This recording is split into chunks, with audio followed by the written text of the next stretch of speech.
Viral video oknum anggota TNI memukul warga di Desa Sidetapa, Kecamatan Banjar, Kabupaten Buleleng, Bali.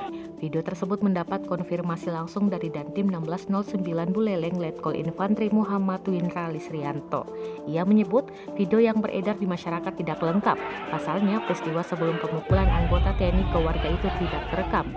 Windra memberikan penjelasan mengenai duduk perkara insiden tersebut.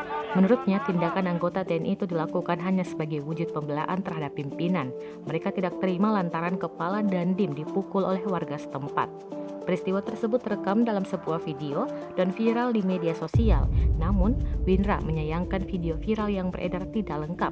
Windra mengatakan saat itu tim gabungan Satgas COVID-19 tengah menindaklanjuti laporan adanya 27 warga yang positif COVID-19 dan 2 orang meninggal dunia.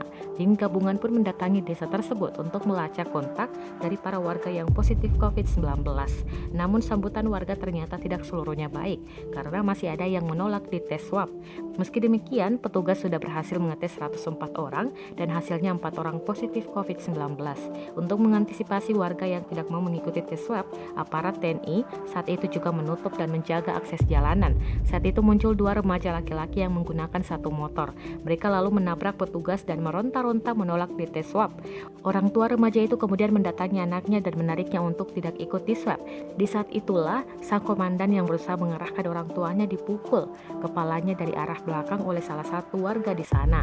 Tak terima komandannya dipukul, sejumlah anggota TNI pun beraksi dengan menyerang warga yang memukul Dandim. Peristiwa tersebut berujung laporan ke kepolisian sebab mediasi yang sempat dilakukan tidak membuahkan hasil. Warga tetap menyalahkan petugas yang melaksanakan tes swab. Sementara Windra melaporkan tindakan warga menabrak polisi dan memukulnya dari belakang.